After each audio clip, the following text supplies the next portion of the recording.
Two people walk into the exact same job interview. Same resume, same qualifications, same room. One of them walks out convinced it went great. The other walks out convinced they bombed it. Here is the twist. An outside observer watching both interviews rated their performance as nearly identical. So what happened? Neither of them lied. Neither of them is stupid. They just experienced two completely different realities inside the exact same 15 minutes. That is what we're talking about today. Not as a cute quote on a motivational poster. As a mechanism, one that is quietly running your life right now. Deciding what you notice, what you remember, and what you believe is possible for you. By the end of this video, you are going to understand exactly how your brain builds reality. And more importantly, how to catch it doing that so it stops working against you. This is not abstract psychology theory either. It is the same mechanism behind why some people bounce back from failure while others get stuck. Why some relationships feel safe and others feel like a minefield. And why the story you tell yourself about who you are can end up being more powerful than the actual facts of your life. Here is the assumption most people walk around with. I see what is actually there. Light hits my eyes, my brain records it, done. Like a camera. That is not what happens. Your brain receives far more raw sensory information every second than it could ever consciously process. Estimates put the real number in the millions of bits per second, while your conscious awareness can only handle a tiny sliver of that. So it does not record reality, it edits it. It deletes almost everything, keeps a small slice, and then fills in the gaps with assumptions based on your past experience, your beliefs, and what you were already expecting to see. This is why two people can watch the same argument and one says he was being aggressive, while the other says he was just being direct. Same words, same tone, two different brains doing two different edits. Look at this. Your brain is not broken for seeing it wrong. It is working exactly as designed. It is making a judgment call based on context, not raw data. And it does this with everything, not just images. Conversations, criticism, your own face in the mirror, your chances of succeeding at something new. You do not experience the world. You experience your brain's edit of the world. And that edit has a name in psychology. There are two filters doing most of the heavy lifting. First, selective attention. Your brain can only spotlight a tiny fraction of what is in front of you at any moment. So it uses a kind of internal algorithm to decide what is relevant, and that algorithm is built from your past. Ever bought a car and suddenly you see that exact model everywhere on the road? The number of that car on the street did not change. Your filter did. It started flagging it as relevant, pulling it out of the background noise it used to blend into. Now apply that to something heavier. If you walked into today believing people do not take me seriously, your brain will quietly go hunting for evidence. A dismissive tone, a person checking their phone, someone cutting you off mid-sentence, and hand it to you as proof. Meanwhile, the three people who did listen closely never make it past the filter. They are irrelevant to the story your brain is trying to confirm. That is the second filter, confirmation bias. Once your brain has a belief, it does not go looking for the truth.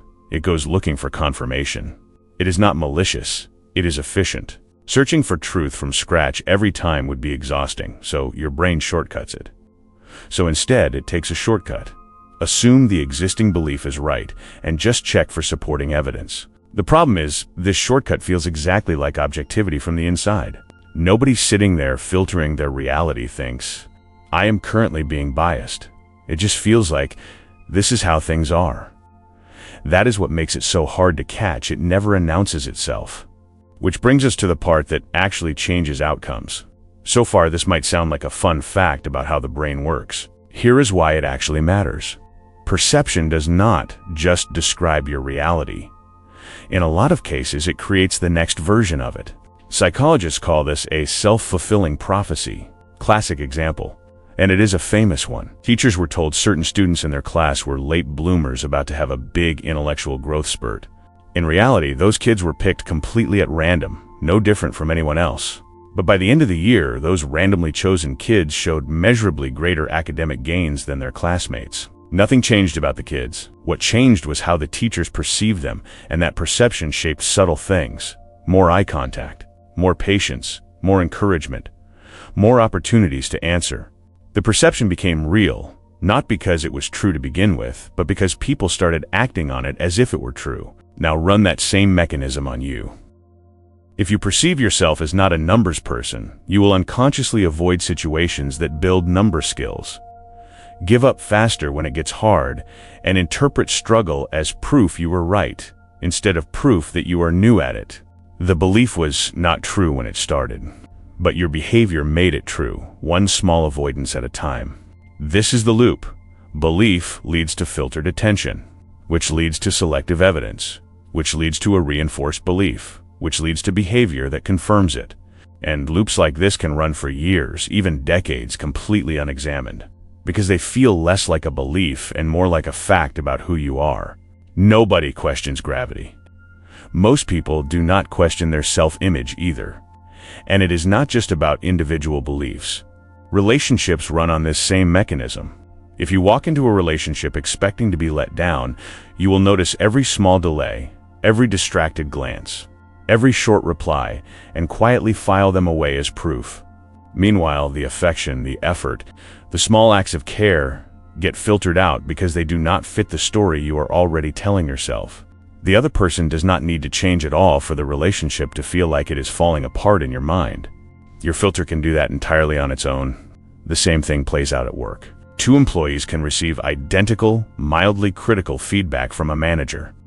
One hears it as they think I am failing and spends the next week anxious and defensive. The other hears it as hears exactly what to fix and spends the next week improving. Same sentence, same manager. Two completely different realities, built entirely out of the filter each person brought into the room. Okay, this is the part where it stops being interesting trivia and starts being useful. If perception shapes reality, you actually have 3 real points of leverage. Leverage point 1, name the filter, not the fact. Next time you catch yourself thinking something absolute, nobody respects my time, I always mess up presentations, I'm just not a creative person. Pause and ask, is this a fact or is this a filter I have been running? You are not trying to force positivity here. You are just breaking the automatic handoff from thought to truth, which is a small move that carries a surprising amount of weight. Even writing the thought down on paper, in your own handwriting, is often enough to separate you from it long enough to question it. Leverage point 2, go hunting for disconfirming evidence on purpose. Your brain automatically searches for evidence that confirms what you believe. So flip it. Deliberately ask, what is an example from the last month that does not fit this belief? Most people, when they actually look, can find one.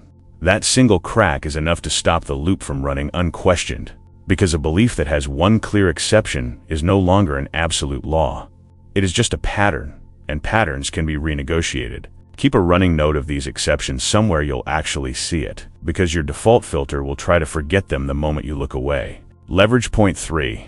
Change the behavior before you feel like changing the belief. Here is the mistake people make: waiting to feel confident before acting confident. Waiting to feel capable before trying the hard thing. But remember the loop. Behavior reinforces belief just as much as belief drives behavior. You can enter the loop from either side. Act slightly outside the old belief even before you buy into the new one. And you start feeding your filter new evidence to work with, which over time becomes very hard to ignore. It does not need to be a dramatic leap either. A small, repeatable action almost always beats a single big gesture, because the filter responds to patterns, not one-off exceptions. This is not fake it till you make it as empty hype. It is using the exact same mechanism that built the limiting belief in the first place, just running it in the other direction on purpose instead of by accident.